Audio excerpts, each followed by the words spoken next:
Hi guys and welcome to this channel. In this video you are going to learn how to secure your application, how to add authentication and authorization for your website. We are going to create login page, registration page and making certain pages secure so that unauthenticated users will not have access to those pages. We will use React.js for the front end and ASP NET Core Web API for the backend. So first create a new project.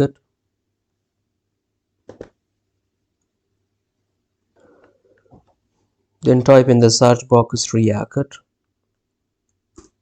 and ASP NET Core, a full stack application with a front-end React project and a back-end ASP NET Core project with JavaScript. Click on Next. Give a good name for your solution. You can change the location.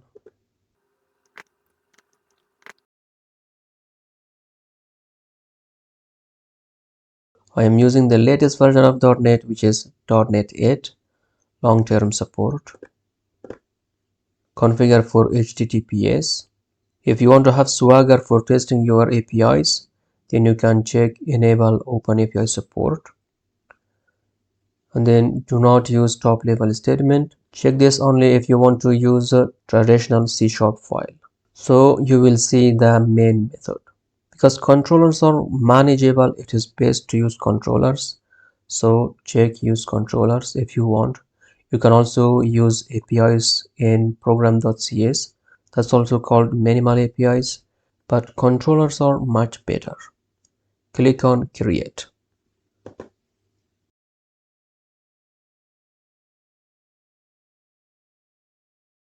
First, let us go and install some packages. Right click on the server project and then manage NuGet packages. Click on browse. Type here identity. So this one Microsoft ASP.NET Core Identity.Entity Framework Core. Select the version based on your .NET Framework version. Because I am using .NET 8, I have to select packages with the version 8. And then click on install. Apply. Accept.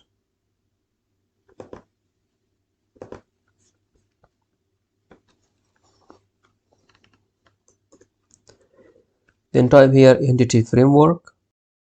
From Entity Framework, we need the Entity Framework Core Design, Entity Framework SQL Server, Entity Framework Core Tools. Click on Design, Install, Apply, Accept. Now Entity Framework Core.SQL Server. Install, Apply, Accept. Beautiful. Then Entity Framework Core.Tools. Install, Apply, I accept.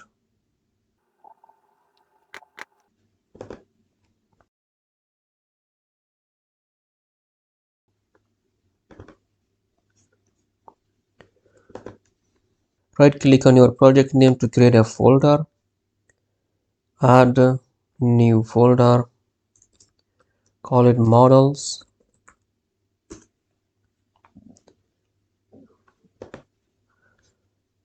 Right click, add new folder. Call it data. Inside the models, create a class. Right click, then add, then class. Call it user.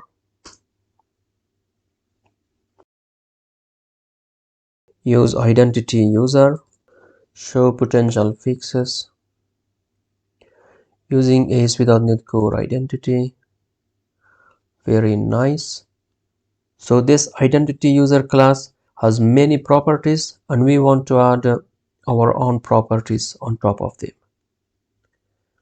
So if you click on that and then click on F12. It takes you to the code, and here you see all the property names. You have username, you have ID, normalized username, email, normalized email, and email confirmed, password hash, security stamp, concurrency stamp, phone number confirmed, two-factor enabled, lockout end, lockout enabled, access failed count. So, and you can also read about each property. So here you have very useful comments. Public string name,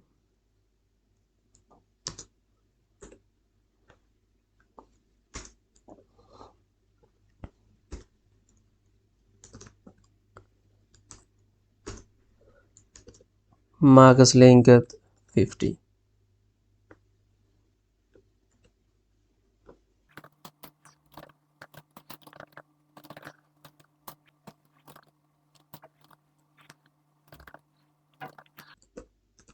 Date time, public date time created date, and you have to specify here the type, otherwise it says automatically another type for that. Control C,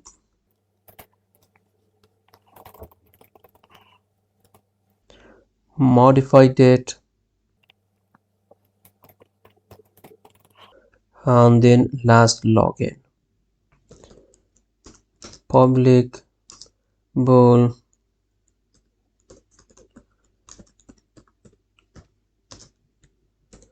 is admin false. Give them also default values.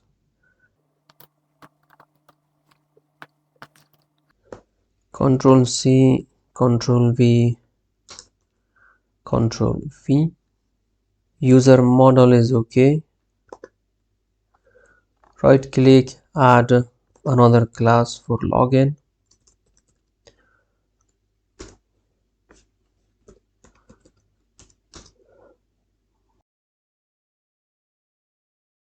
Public string username, email, password. And this one is boolean remember. So this remember thing will sign you automatically or log in you automatically. Open app settings.json.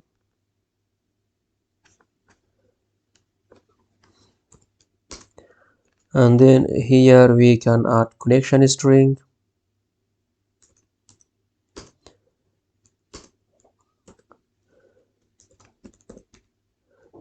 Give it a name default, for example.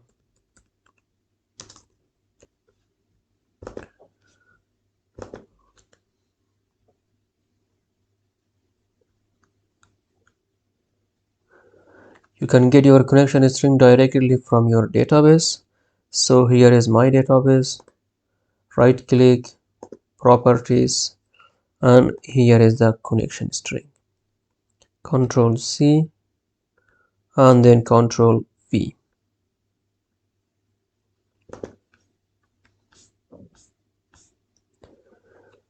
So data source, this is the name of this machine. This is the name of the SQL instance.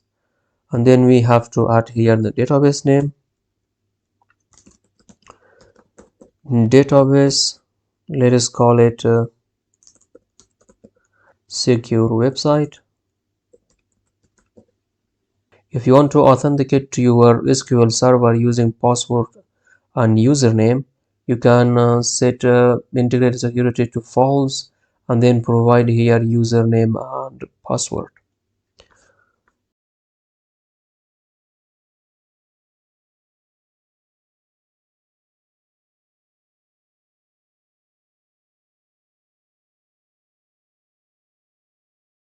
When you make encrypt true, then the trust service certificate also should be true, otherwise you will get error.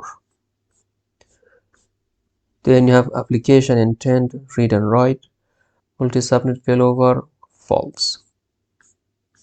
So this is our connection string. We are done here. Close it.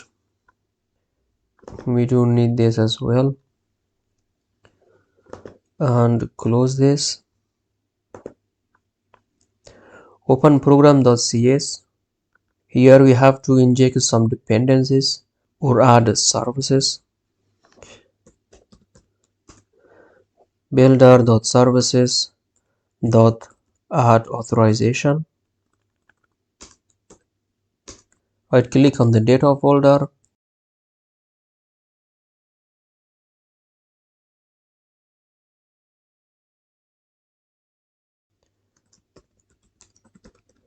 Application DB context. So this inherits from identity DB context.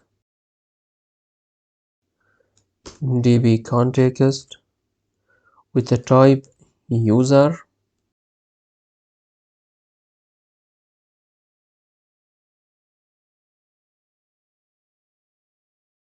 Add here constructor.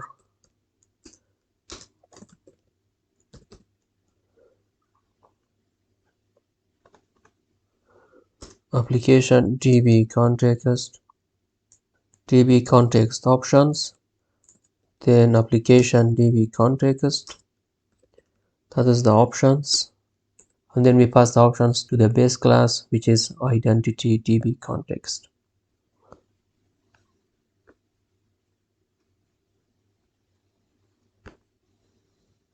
Save it. We are done here. Close it. Back to program.cs. Builder.services.add database context. Application DB context. Options.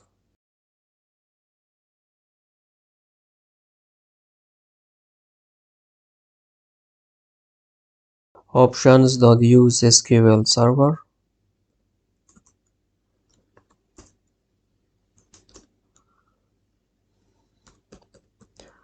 Now get the connection string. Builder.configuration.get connection string, and that is default.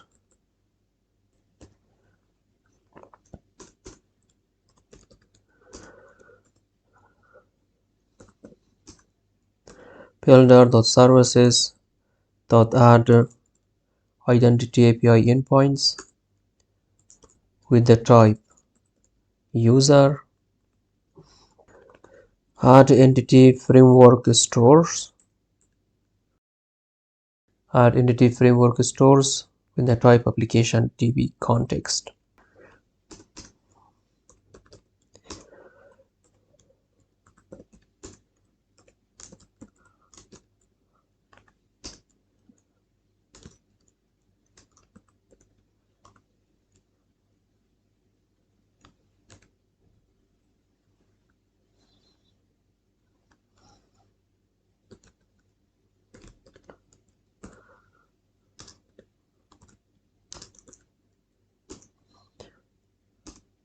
In case you don't know, .NET Identity Library is a very popular library for authentication and authorization.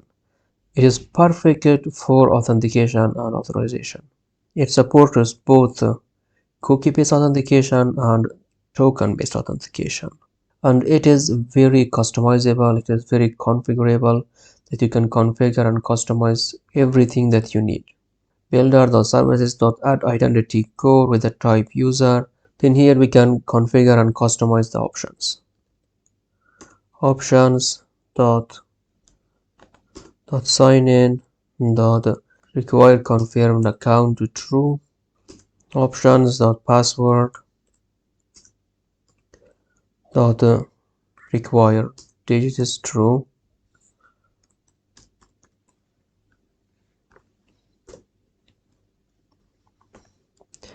Require non-alphanumeric true. require uppercase, true, password linked, options.password.required linked 6 characters, and required unique chars to 0, which is no.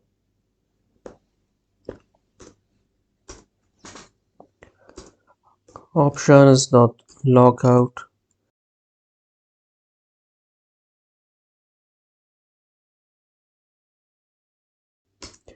options.logout.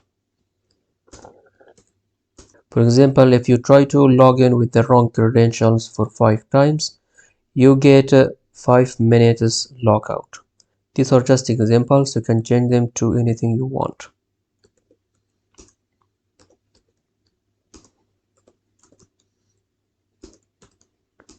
And some settings for the user itself.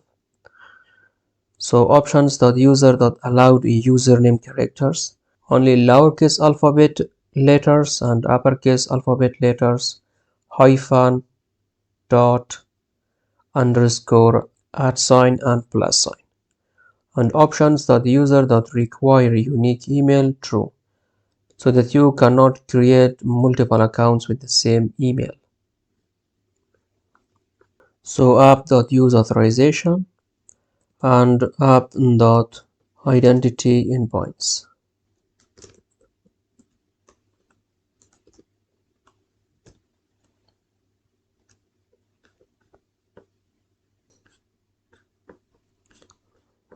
Now save it. We are done in program.cs.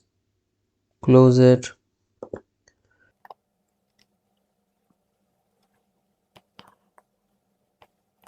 API controller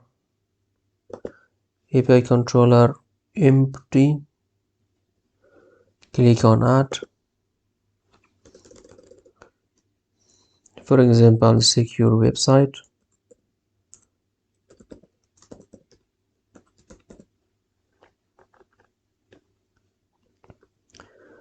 Click on add.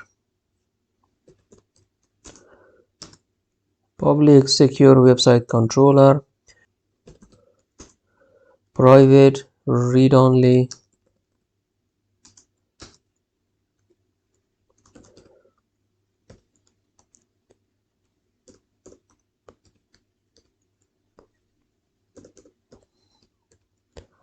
Sign in manager.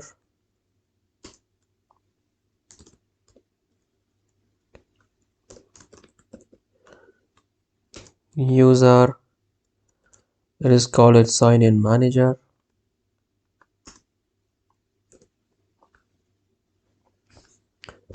Potential fixes, use the models. Very nice.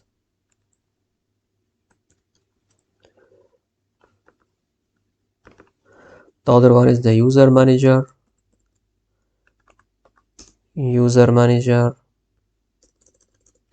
Call it user manager.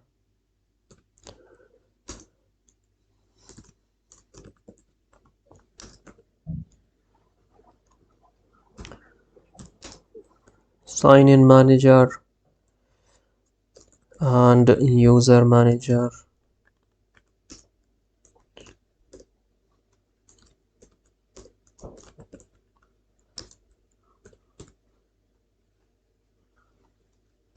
In .NET 8, this is not necessary. You can have primary constructor. Control X from there and bring them here.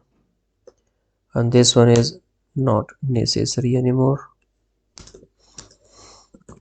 This one is sign in manager and this one is user manager. HTTP post, it is called register. Public async task action result.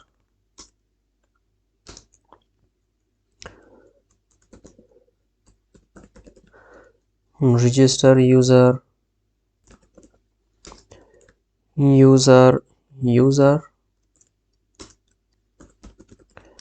string message, by default empty string, open here try catch block, catch exception, identity result, let's call it result, new,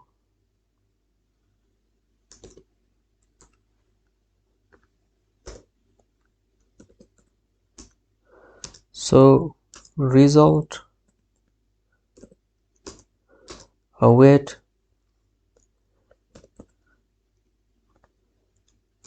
user manager dot create a sync user, but we have to actually manipulate the user here.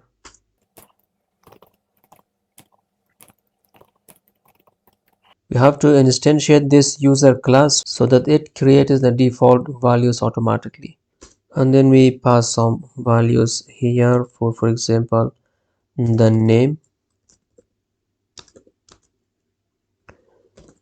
so user dot name, and then email user dot email, username the user dot username. So this is going to be this other user with underscore.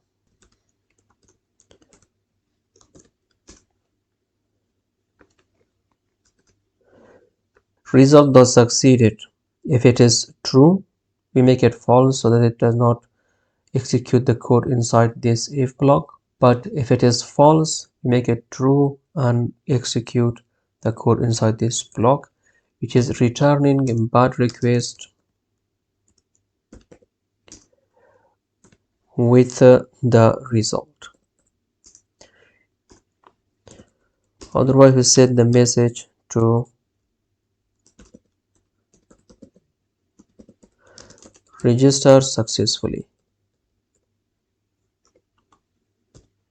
If some other errors happen, we just also return bad request with something went wrong, please try again.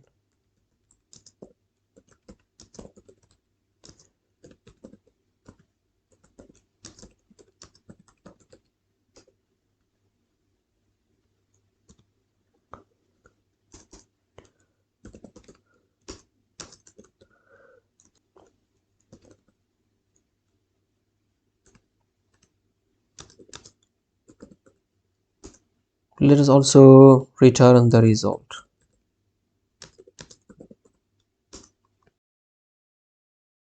Exception.message. Copy the whole thing, paste, call it login user. This one is login. This one is also login. To log in, we must have the user. So await user manager dot find by email login dot email. So here we use sign in manager dot password sign in async. The first one is the user, the second one is the password, so it is in the login dot password, and the other one is persistent. Do you want to store the cookie in the browser so that if the user next time opens the browser, it automatically assigns the user? So this one is also in the login dot remember, and the last one is logout on failure. If user attempts to log in with the wrong credential, do you want to log out the user or not? So I say false for now, but we said true in the program.cs here. So default logout time span 5 minutes. After 5 attempts, log out the user, but not for the new users.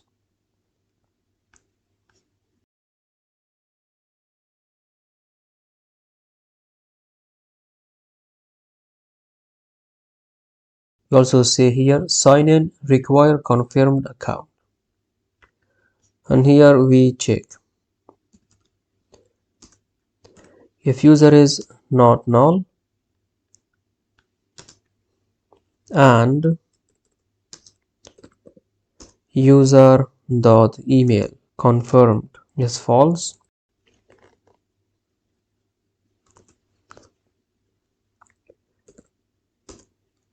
we set the user dot email confirmed to true so that we can sign in. But it is best practice to create another method like this and then ask the user to click on a link to come to this method and then confirm the email. So instead of BAT request, we send unauthorized. Unauthorized, and the message is going to be check your login credentials and try again. User.last login. We set the last login to the current date, and then we have to update the user. Update result. Now wait. User manager dot update async the user, and here we say login successful. For the other errors, we just send BAT request. Now for the logout, HTTP get, let us call it logout, and for this it has to be authorized. Authorized means that the request contains cookies or tokens if it is token based authentication. Public async task action result logout user.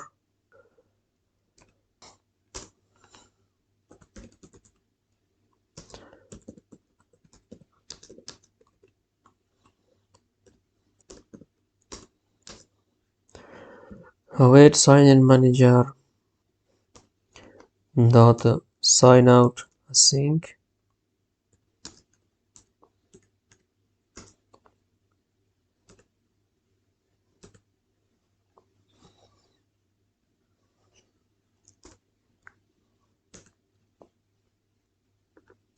So we can set here a default message. If it is okay, we say the user you're free to go. Otherwise, for development environment, we send also the exception message, and for production we remove the exception message because it is not good for the security. We say something went wrong, please try again.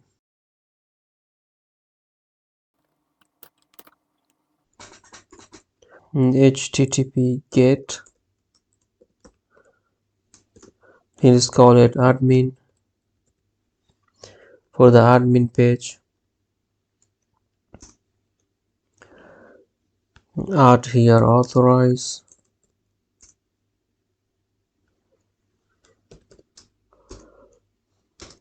public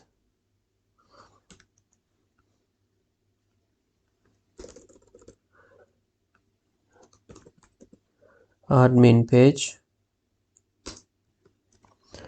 and then we return this. For example, these are the list of our trusted partners, and on admin page we send this data so that the admin can see who are our trusted partners.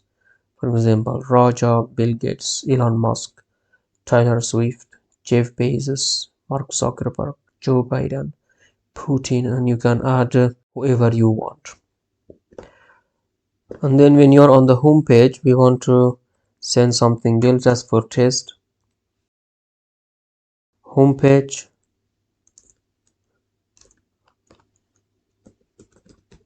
You also pass the email as query parameter. So this is homepage.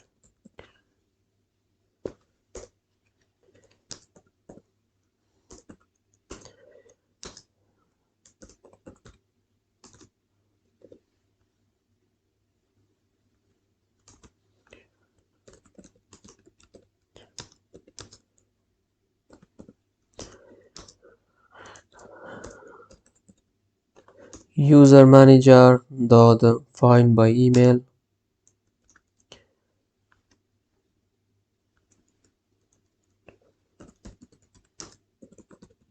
String email, and we pass here the email.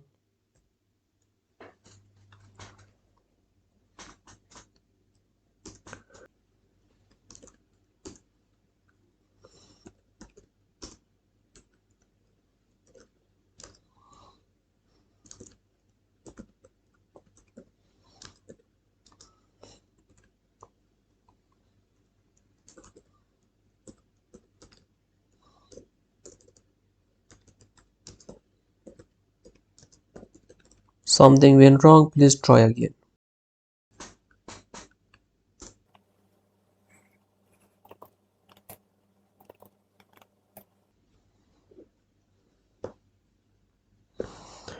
Copy, paste. Because in the front end we cannot actually see if the user is authenticated or not, because you cannot access and you cannot check the cookies in the browser. You can make it accessible via JavaScript, but then it is not secure, it is not best practice. So make this something a very crazy thing, something like this. So check user,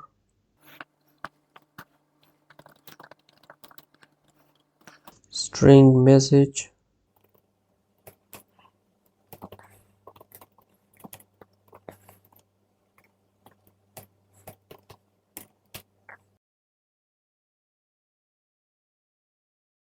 http context dot user,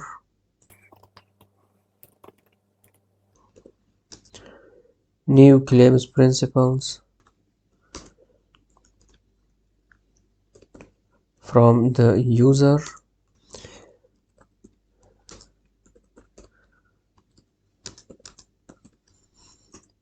sign in manager dot is signed. Here we pass the principles.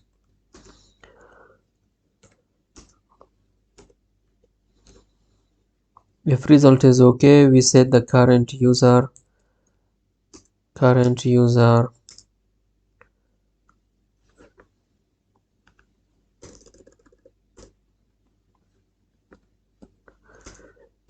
await sign in manager dot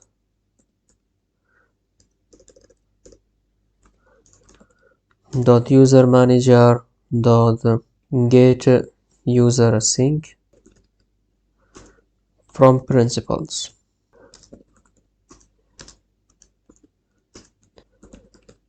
Else return forbid with the message access denied.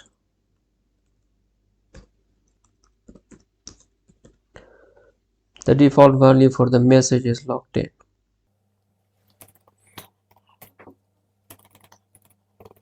For other errors, we send bad request. Something went wrong, please try again. For the development environment, also send the exception message so that we have a clue.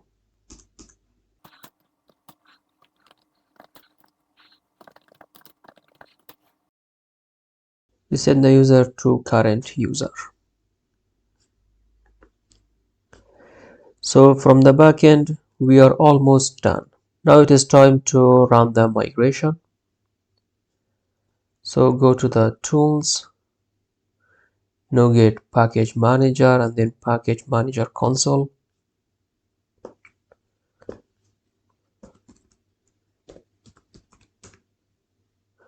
Add migration, give it a name, for example initial, and then output directory data migrations. We still don't have this folder migrations, and hopefully this will create or generate automatically. Let us enter and see.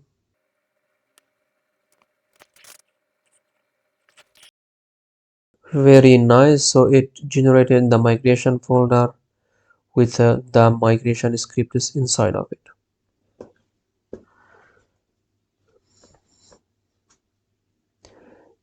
If we update the database, this is what it will create. It will create many other tables as well, such as rules,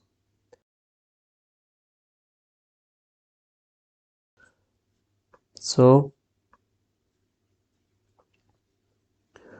rule claims, user claims, user logins, user roles, user tokens.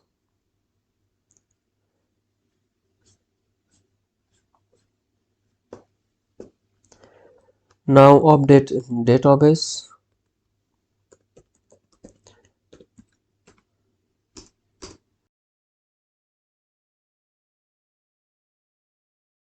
Very nice.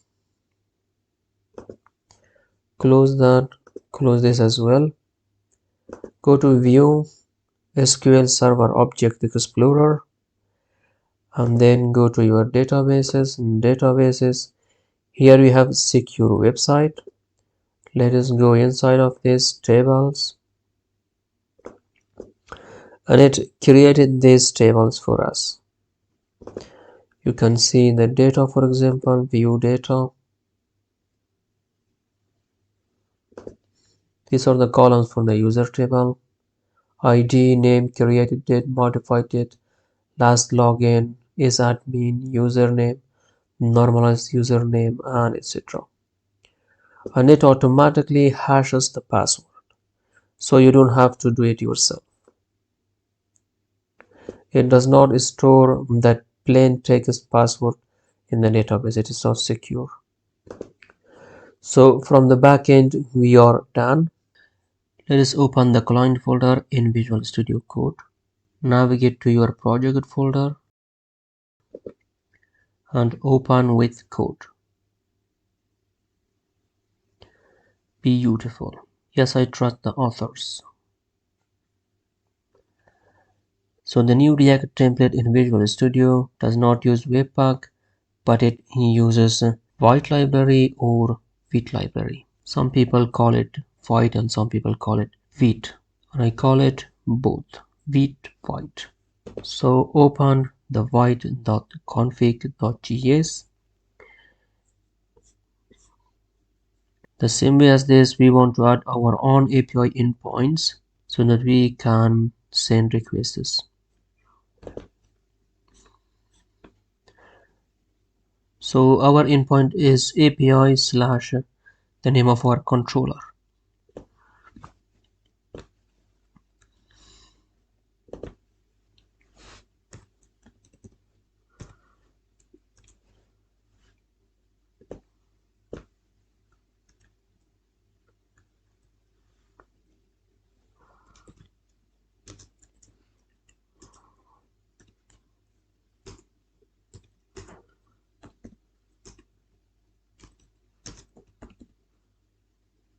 Save it. Inside the source folder or inside the src folder, create a new folder, call it components.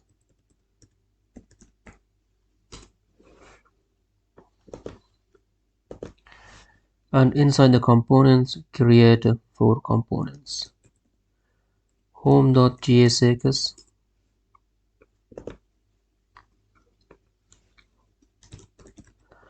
login.jsx,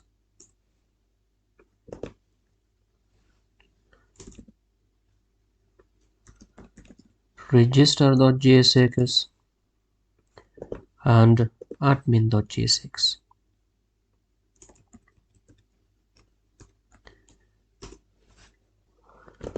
We have some stuff here for the home page.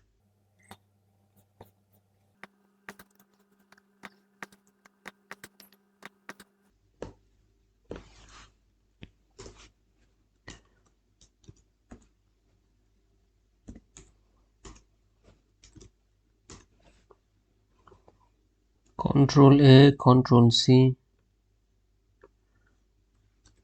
Control V. So this one is home page.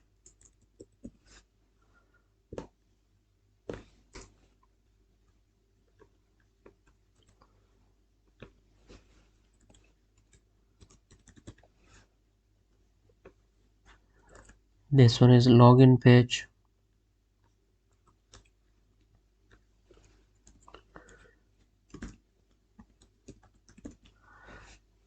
This one is register page. And this one is admin page.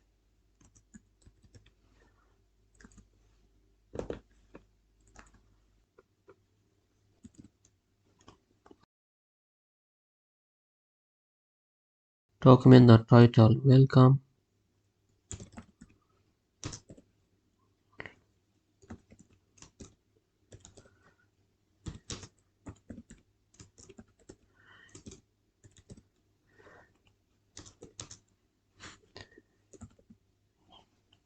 Use state. By default it is an empty object, and then use a fake it.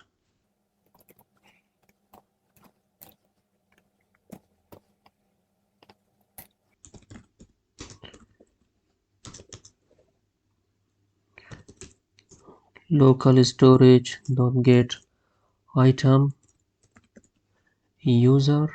This is how you get the value of an item from local storage.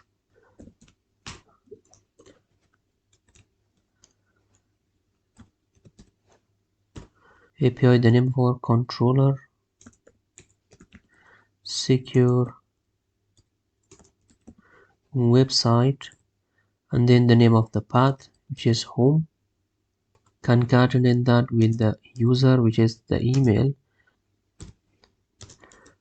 and then here an object method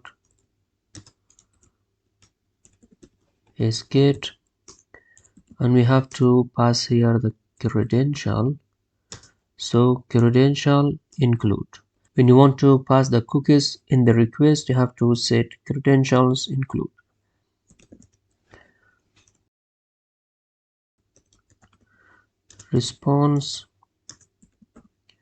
Response.json, then data,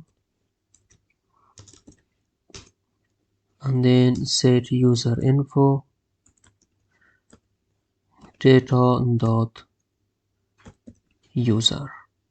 user info actually. So that is this one. Control C,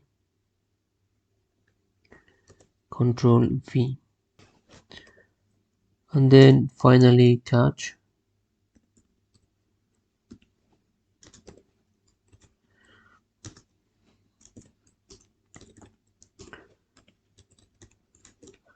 Console.log,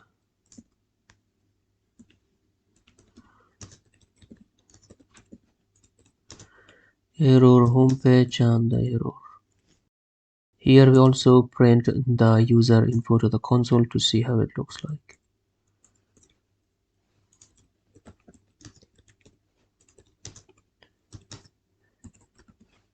Data.user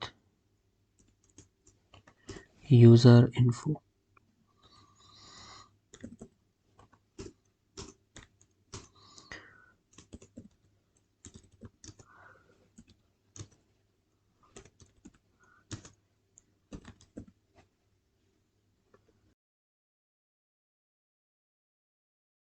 If we have the user info, we display the user info in a table, but if we don't have, we display access denied. So user info,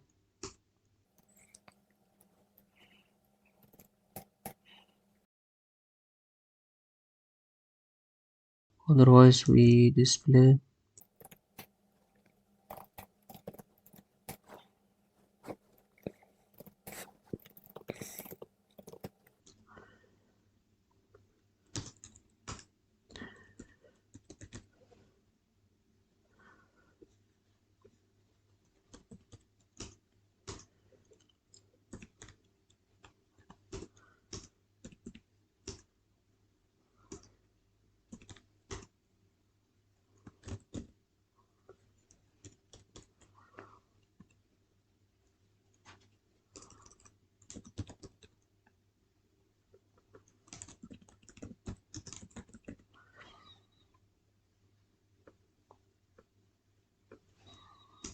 So from the user object, we only display the name, email, and created date. You can display all other properties as well.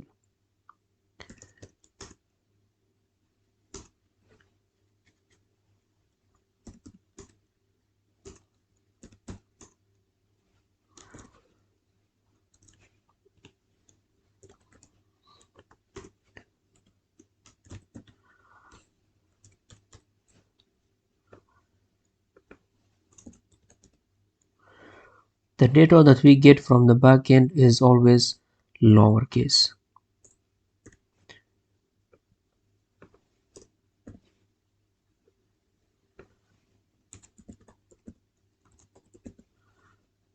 And created date, if we have the created date,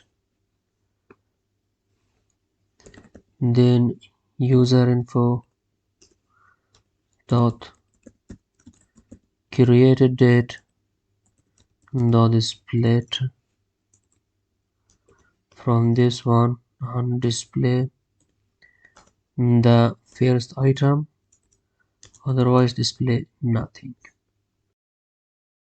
So this is all about our home page. Now the login page, document dot title login,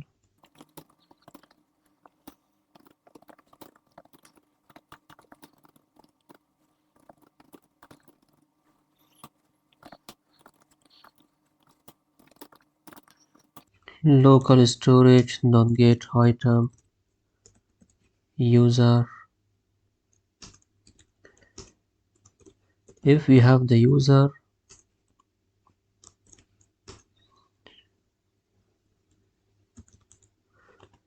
document dot location to home page. If it is not clear, don't worry, later everything will be clear.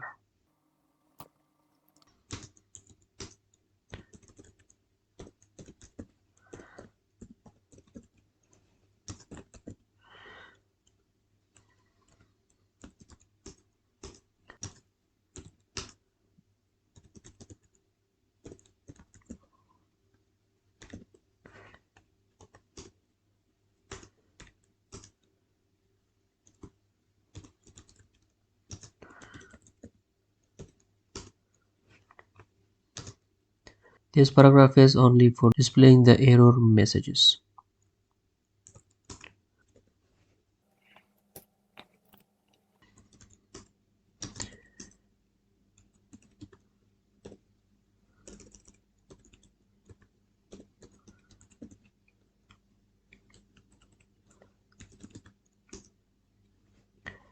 Forum action nothing.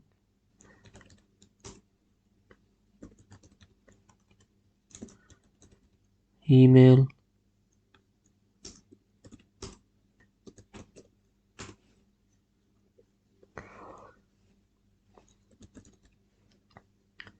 input type email, name email, ID email, and required.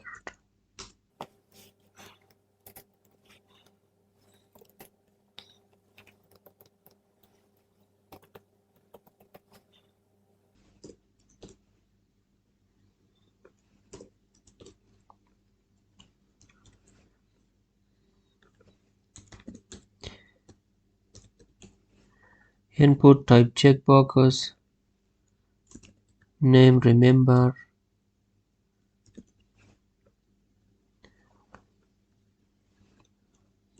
ID remember,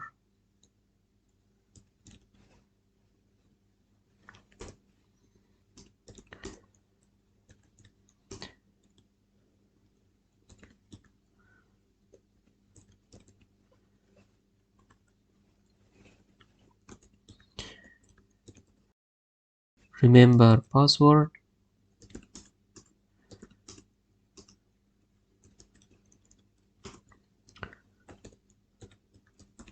and then input type submit, value login,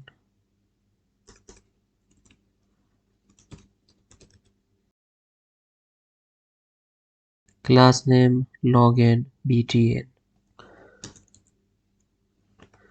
class name for the forum also login, and then on submit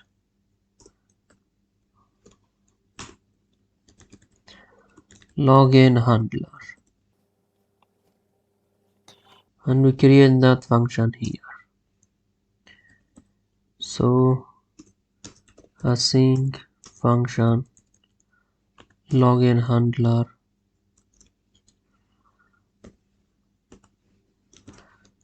event dot prevent default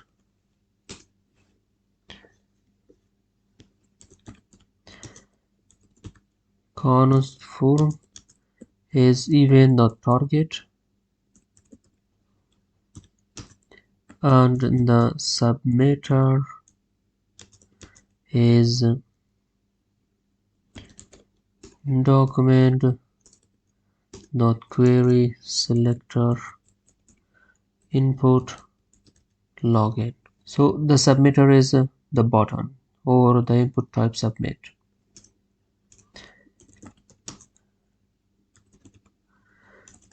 Forum data is new forum data,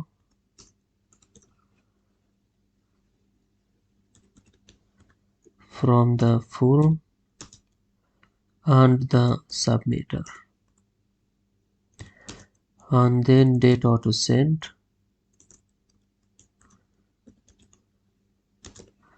is by default an empty object.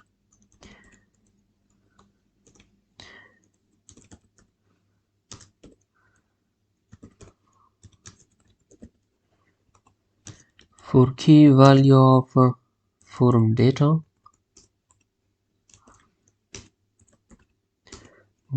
to send key and value. This way you don't have to get every input like using document.querySelector or document.getElement by ID, but you loop over the forum data and you get the key and you get the value, and it programmatically sets the key value pairs. So in the forum data you have the key, which is the name attribute in your HTML input, and the value is the value of that attribute. And something about the remember, data to send dot remember is on, which means if it is checked, data to send dot remember set to true because it must be boolean.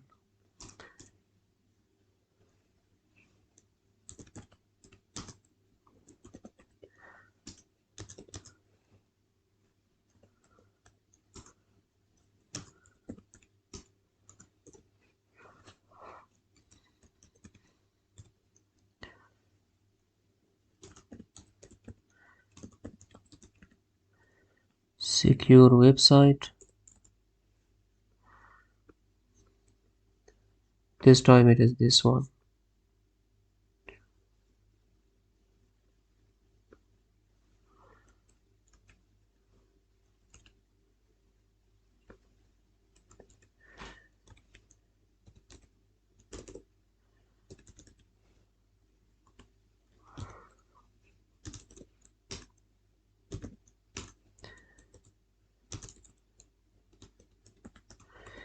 method post credential include body JSON.stringify data to send headers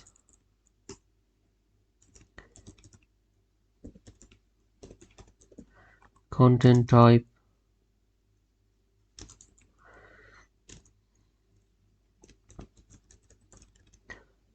application JSON.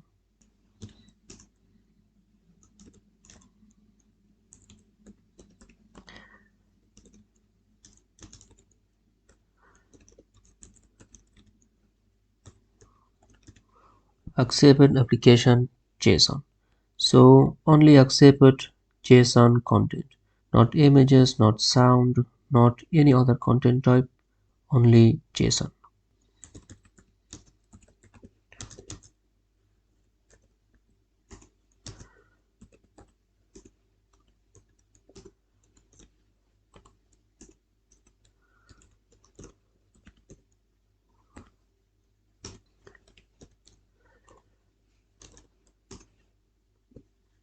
If response is OK, we store the user email address in the local storage and redirect it to the home.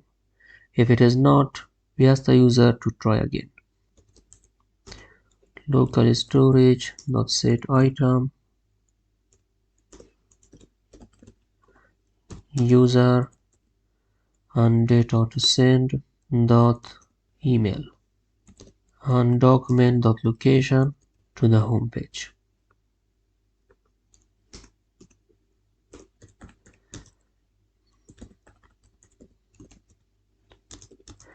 Message element document dot query selector message. If data dot message, if you have the message from the backend, let me show you. If you have this message, we display that. Message element dot inner HTML is going to be data dot message.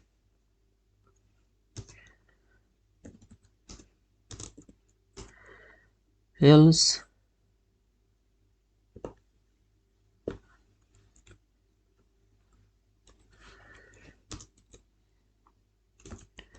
we say something went wrong, please try again.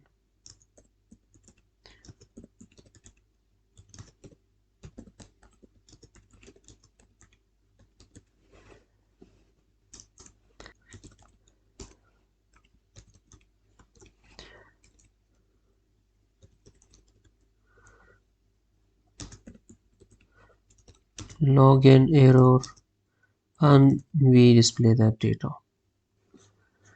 So that's all about the login page.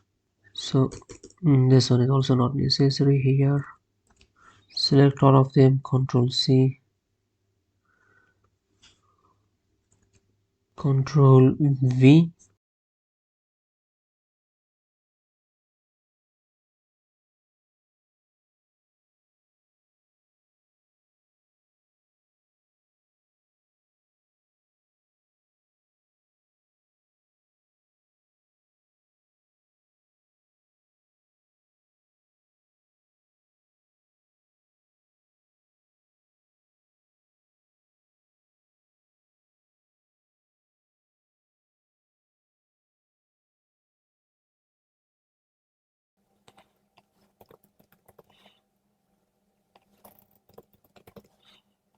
Register handler,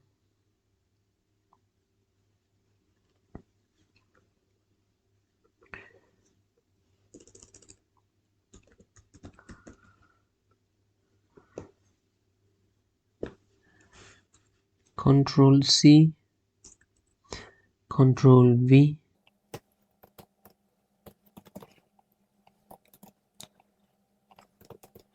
Input type text, so HTML4 is name, the name is also name, ID is also name, and it's also required.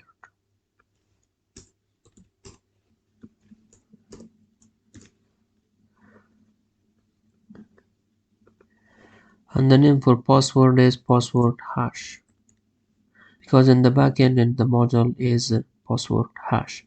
So name is required, email is required, and password is required. And you don't have the remember me.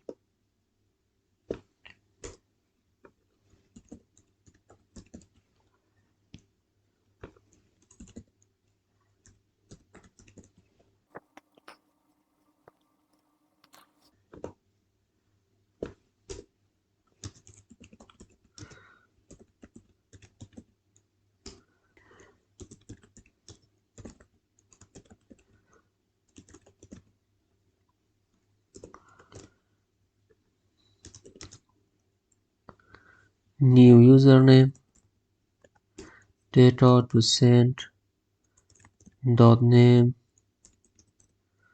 dot trim, dot split.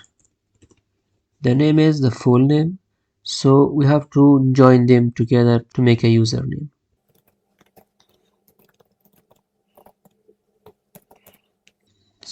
Data to send dot username is new username dot join. So here inside the join you can give any character you want, but we give no character so that it makes one name from two names. And this one is register. And if it is okay, it should go to the login page. You can also directly log in the user after the registration, but it is not best practice.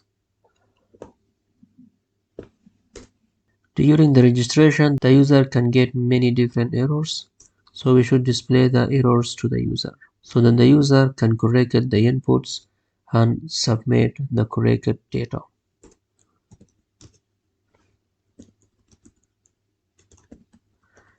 Error messages.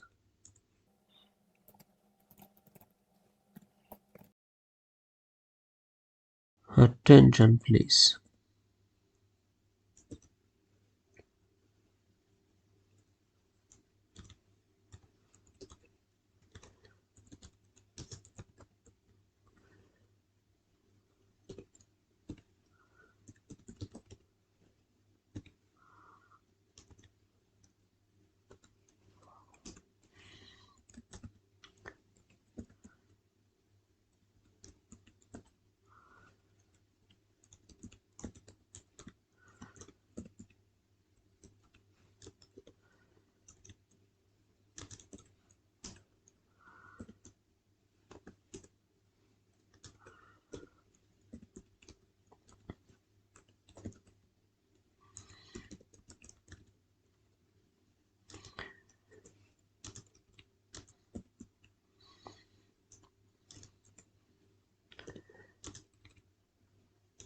So we have to close this div element.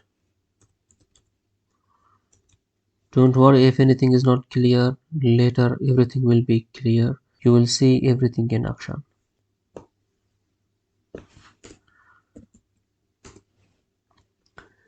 Very nice, that's it about register page. Jump to the admin page. Admin page and home page is until be the same. Control C the home page.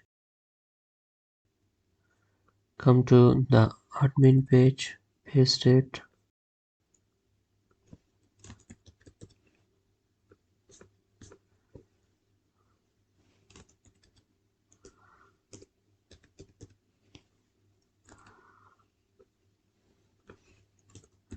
Title is admin.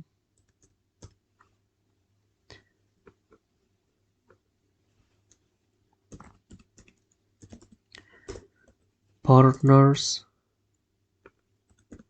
set partners. This is a list, and this one is admin. We don't need the user, that is get, and if we have the data, we set partners, trusted partners.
When you're using the map method inside React, you have to pass the key attribute for every list item, otherwise you get error.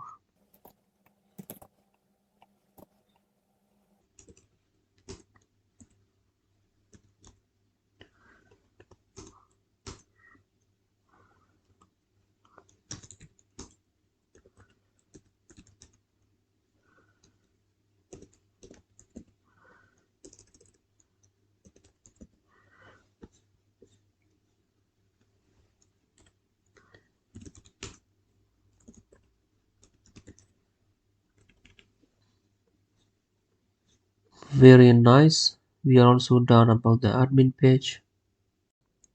So for creating routers and managing the routers for our application, we don't have the React router DOM, so we have to install that.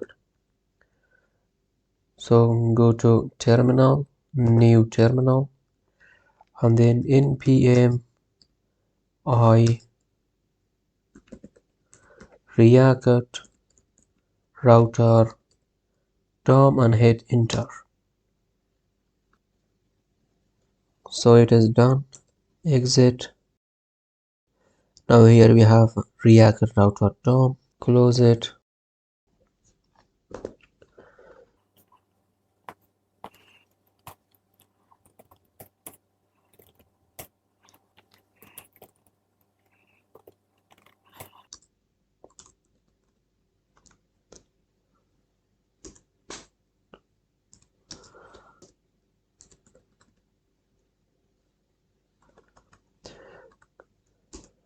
Import router provider, create browser router, and create routers from elements.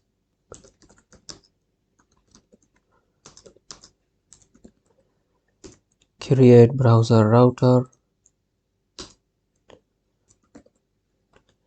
create route from element,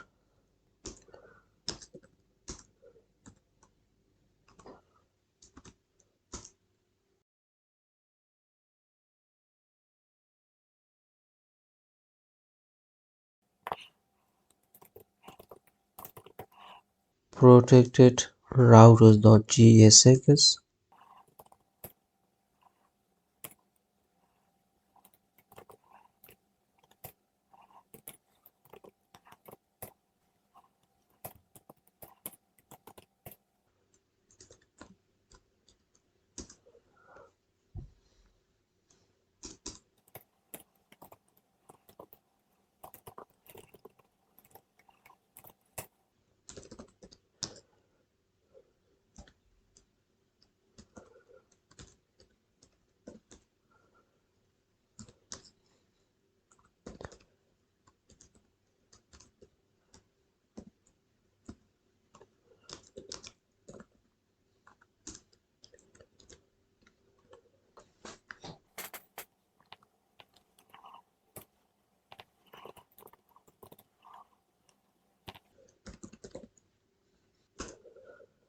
checking for sign in or login. If the user is logged in, we set it to true, and the other one is for waiting.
Local storage, the set item.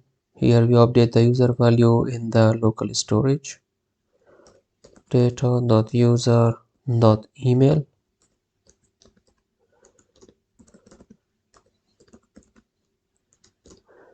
If there is any error,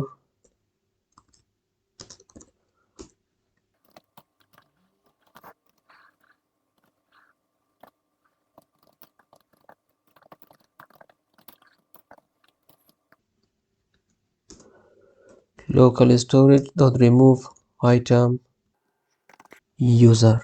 If we get any error here, it means that the user is not authenticated. So we have to remove this from the local storage to prevent unauthenticated users from accessing the admin page and the home page.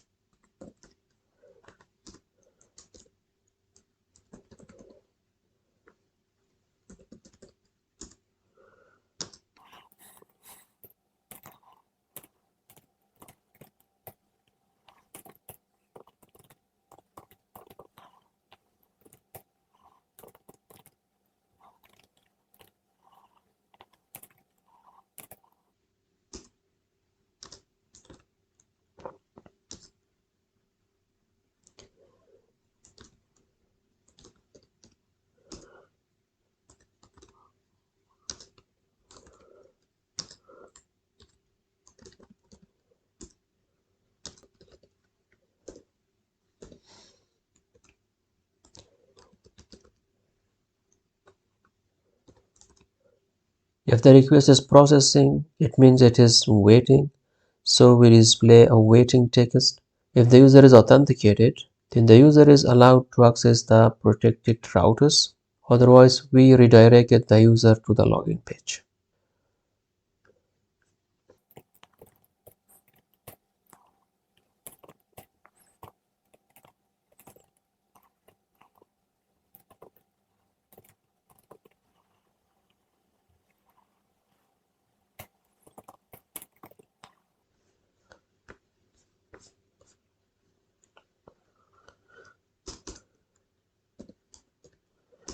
Export default, I forgot that.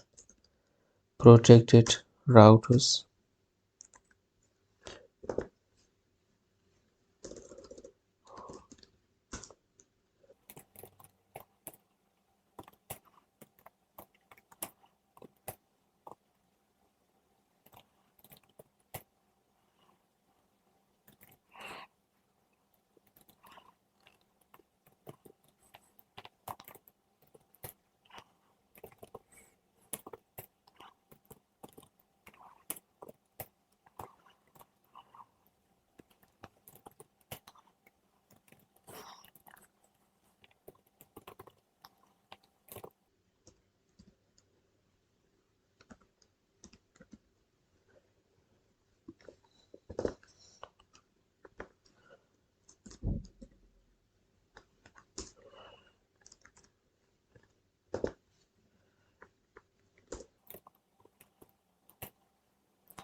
So here we protected the home page and the admin page.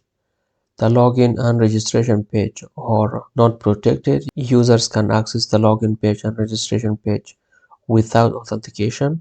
And for any other pages, we say not found, back to home page.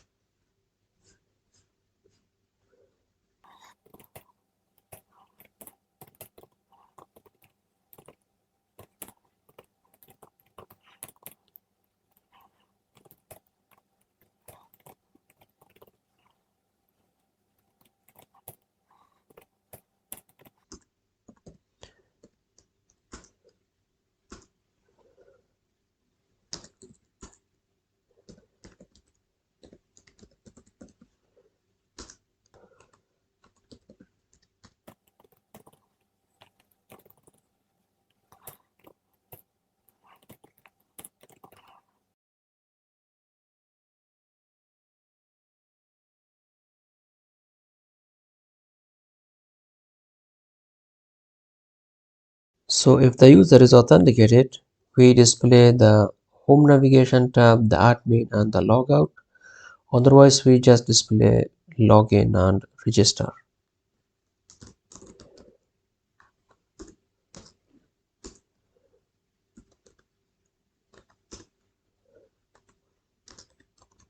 So this part, this one we will have in every page. If you want a component or elements to be in every page without including them in every page, you can simply put them outside your router and it will be in every page. That is a very simple way. You can also create a navigation component and then include them in every page, but it is much simpler and easier to do it in this way. So let's see how the user interface looks like.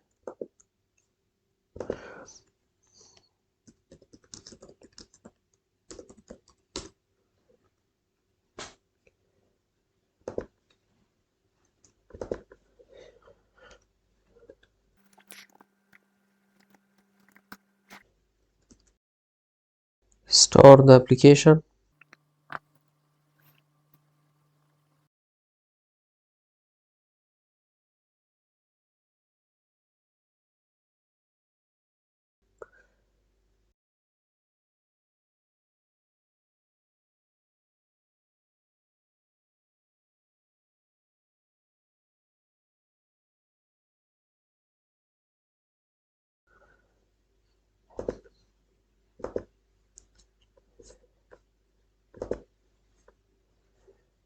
Go to the properties of your server and then to the debug. Open debug, launch profiles user interface. And then for each profile you have different settings: HTTP, HTTPS, IIS Express. So this launch browser is not necessary.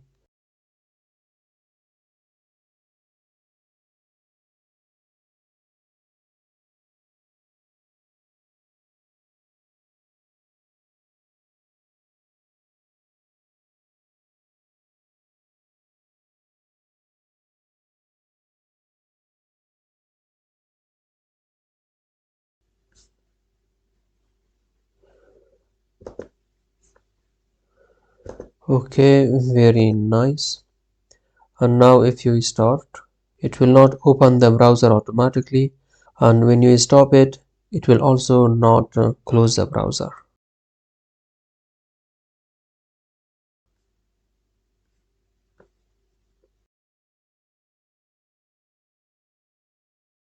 So this was a mistake.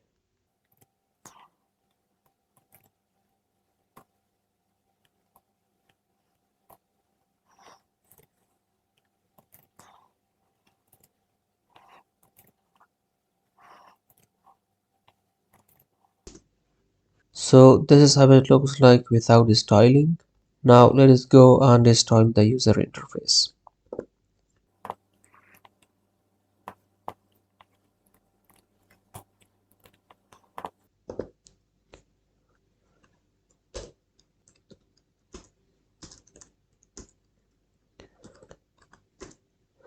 body margin 0,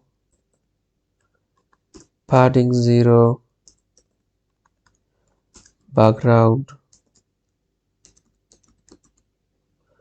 this background, font family, Verdana, Tahoma, Arial.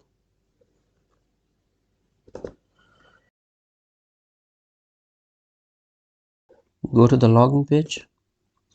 When you come to the login page and you don't have an account, you should be able to go to the register page to register yourself.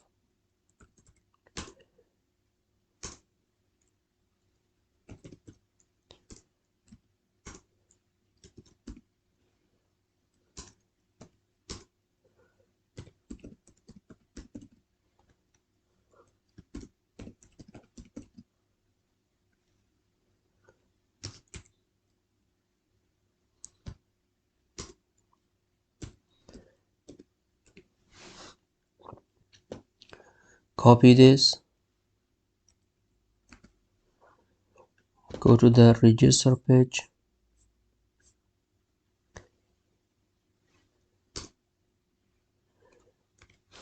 and then change this to login.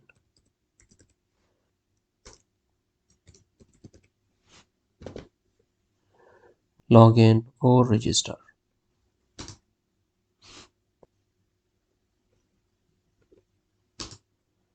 Very nice. Back to index.css. Cursor pointer for btn.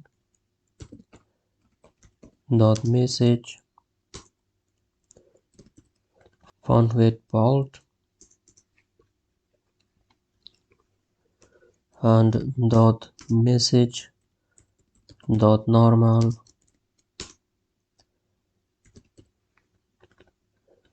Font weight normal.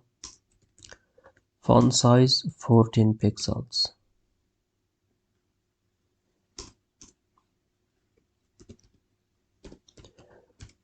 Top nav, margin, top and bottom 10 pixels, right and left 20 pixels. And then for the links inside the top navigation, top nav A, text decoration none, and margin 5 pixels. This is the top navigation. Very nice.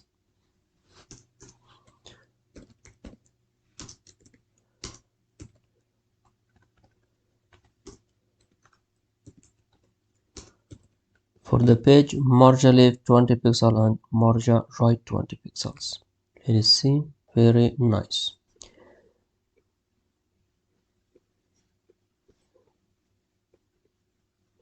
So the home page is also a page. Give this also to this one. Okay, it has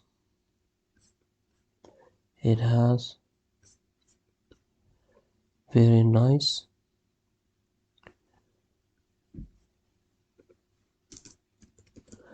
For all inputs, margin top 9 pixels and margin bottom 5 pixels.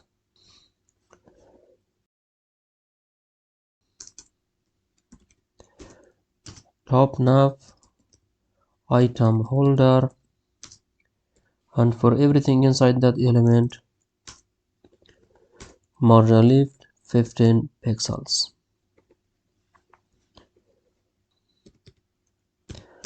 For order list and unordered list, line height 30 pixels.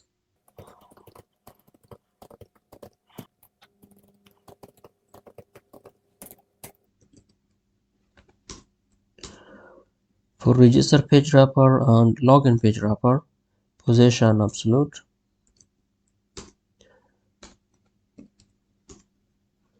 top 0, left 0, width 100%, height 100%, display focus, justify content center, align item center, align content center. And for the register page and login page itself, background white, width 40%, max width 300 pixels, and minimum width 200 pixels, padding 10 pixels, pocket shadow 003 pixels, 5 pixels gray, border radius 9 pixels. Let us see. Now this is how it looks like. And for input type submit,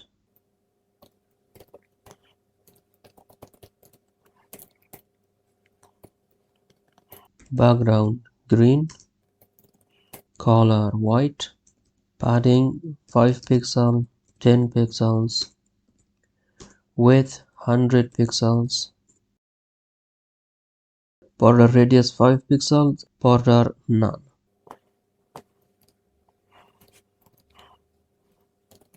But when you hover over the submit button, we want another style, background green, but a little bit light green. Let me show you. Let us make it a little bit lighter and also hex color. Now you see the difference. Very nice.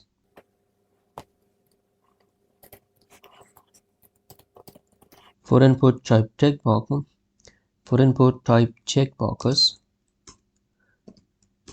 width 18 pixels, height 18 pixels.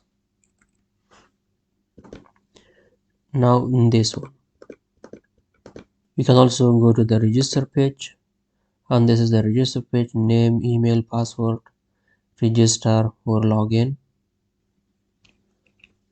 For the table tr, td, th, border 1 pixel, solid and black, and then border collapse.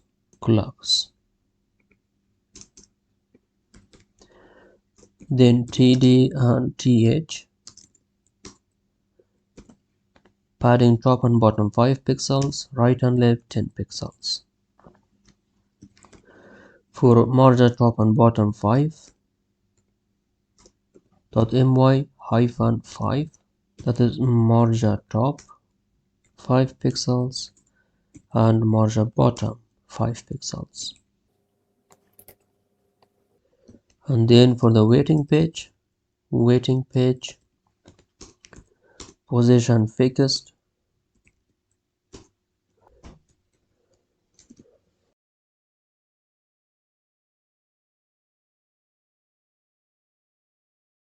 top right, bottom left, all 25%, and width 50% and height 50%, box shadow 003 pixels, 5 pixels gray, display focus, justify content center, align item center, and align content center. And then waiting page div, text align center, font weight bold, and font size 30 pixels. Very nice. We are done. Now let us test our application. So refresh it, open the div tools. Let us try it out. For example, name Bill Gates, bill.gates@microsoft.com. Password, it has to be a very strong password. So it has to meet these conditions. For example, if you give a password that does not meet the condition, you will get error. Let us see the error. For example, we just give ABC and nothing. Click on register.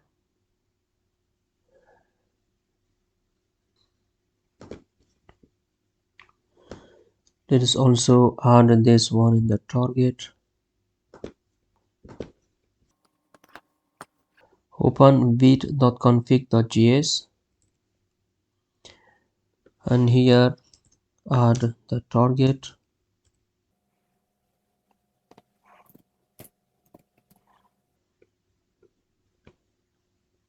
Add here an empty list. It means that it should run it only once on page load. I think it is case sensitive, that is why we got that error. So it is website, we used website with the S uppercase.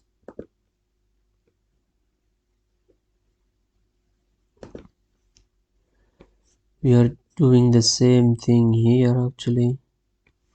So it is lowercase s, save it.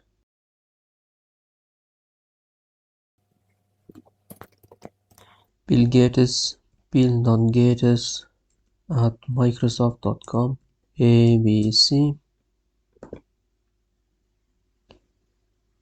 The error says that the username Bill Gates is invalid, can only contain letters or digits, so no white space.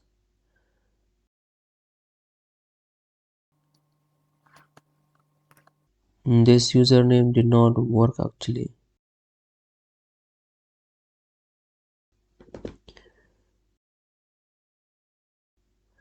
Very nice. Now let us see the user, and username is Bill Gates. This is a problem. Here we forgot to add a space, so this one must be a space to split by space. It was our mistake. Press F5 to stop the debugging. Remove the breakpoint.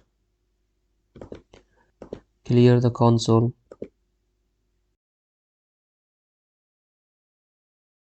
Let us check the database. View, SQL Server Object Explorer,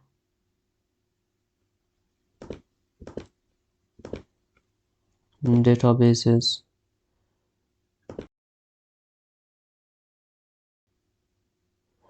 and then ASP.NET Users, View Data. Go to the login page.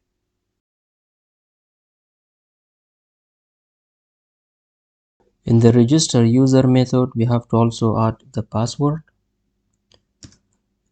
So that is user.password hash.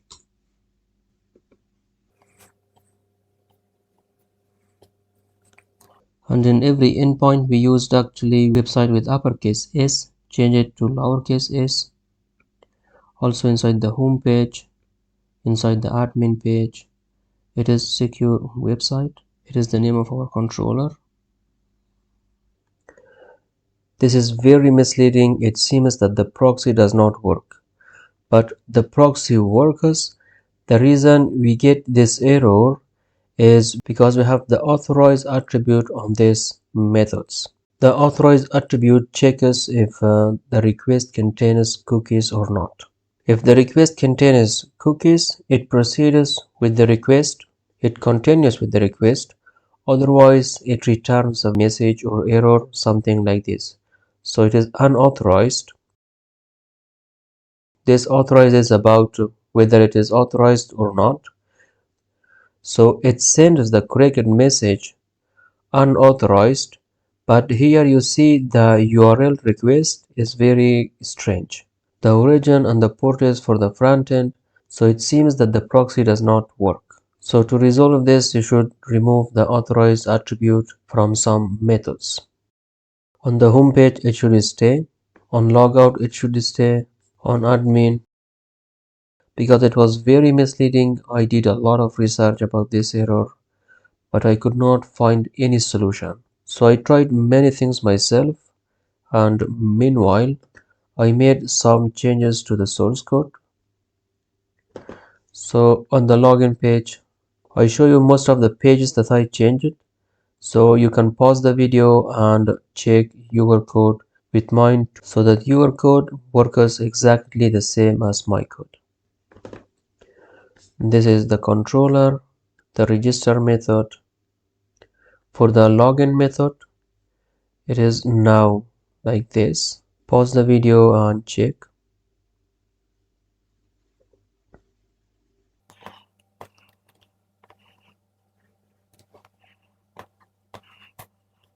It is also not necessary.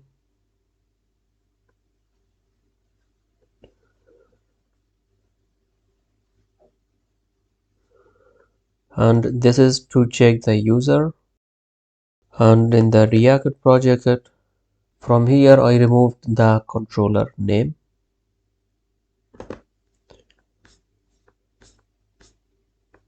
This is the app.js in the protected routers component. So for the response, if it is okay, set waiting to false, set is logged to true, and then return response.json.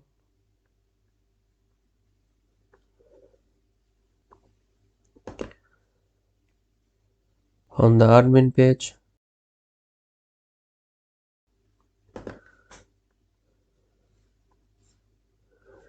the register page,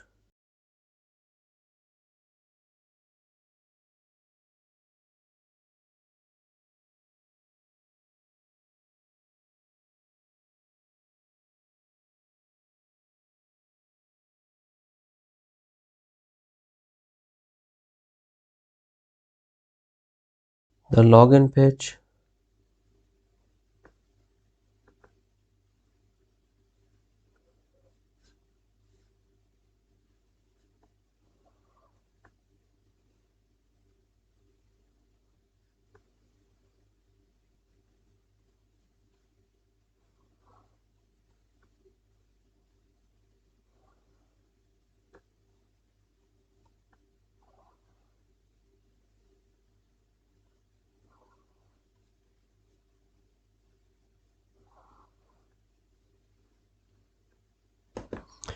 the home page,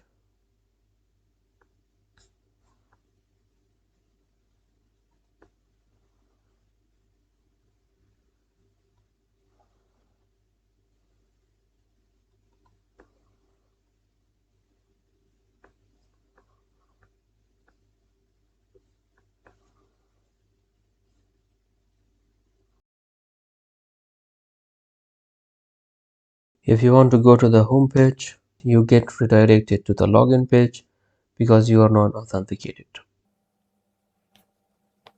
No authentication handler is registered for the scheme access denied.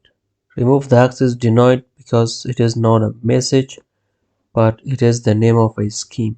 If you don't remove this, then you have to add app.use authentication and then the name of the scheme, which is access denied. And for that, you have to create also a handler. So it returns 403 forbidden HTTP status code. Then in the login method, add here a message.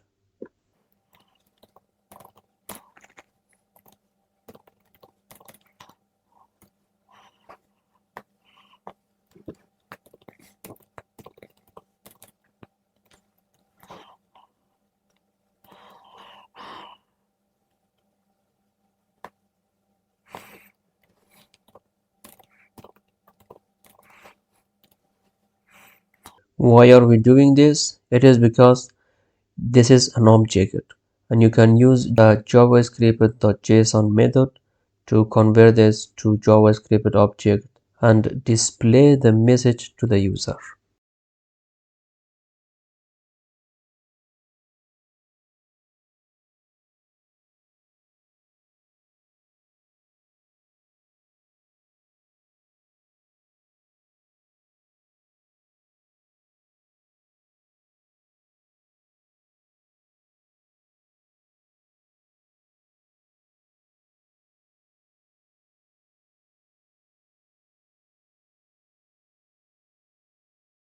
Very nice.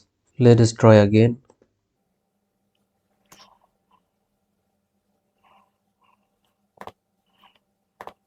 Let us log in with the Bill Gates credentials. Bill Gates at Microsoft.com.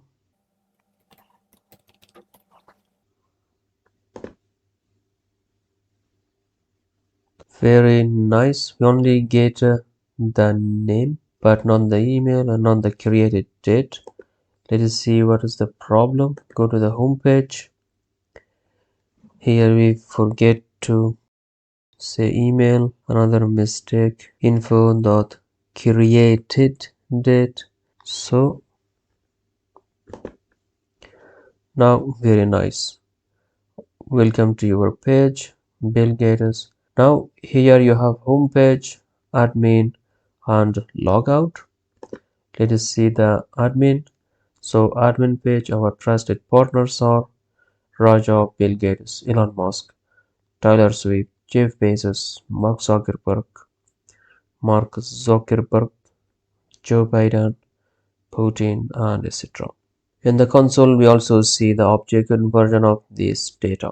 Before building for production, you should remove all console.logs. Very nice. Now let us implement the logout. Go to the app component and here we have logout. This is a span element with logout. So let us say it is the logout button. So on click logout and we create here this function.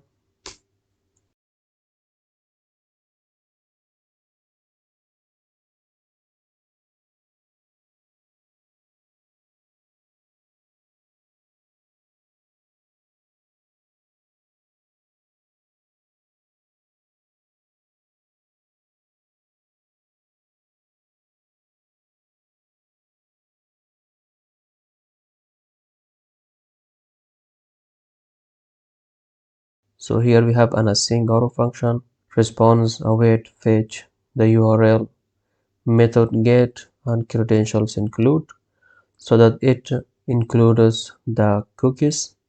I will show you the cookies.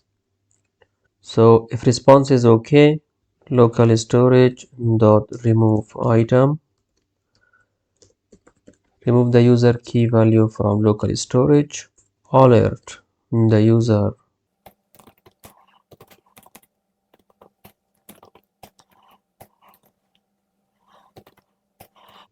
data.message and redirect the user to the login page. Document.location login.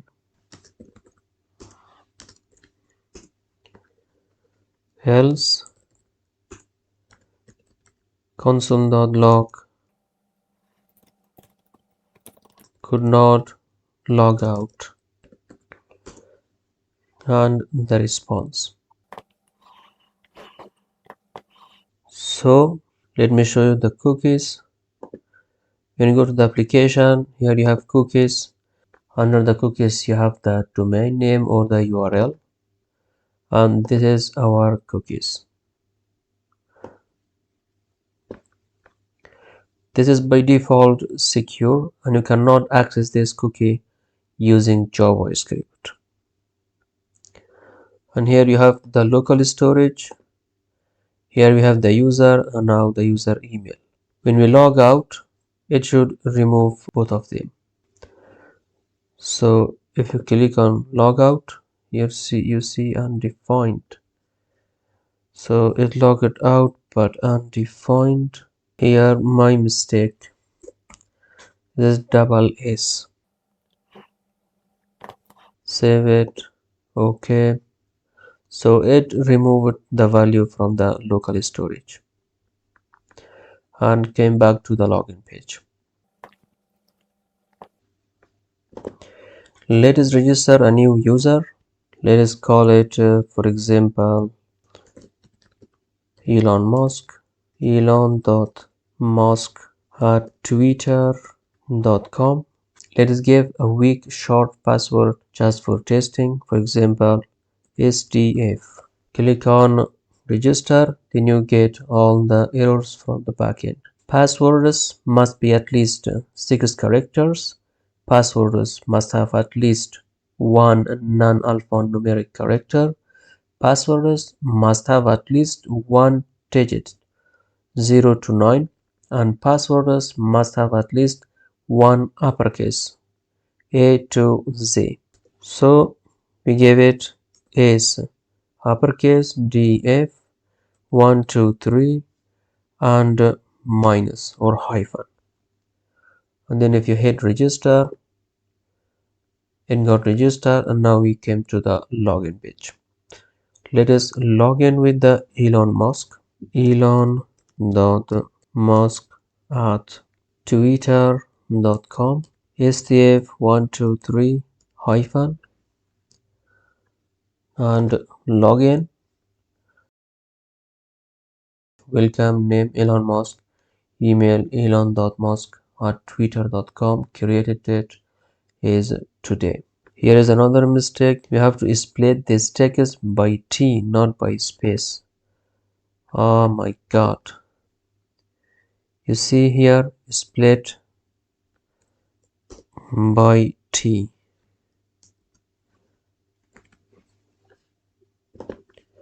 Very nice. This is just an example that you can show some data with credential. Now on login page you have authorize. The request must have cookies, otherwise you get error. And the same admin on the home page. You can check the request by going to the network. When you're on the network, here are our requests. So on admin page, here you can analyze your request. So you see the response header and the request header. Here we have the cookie.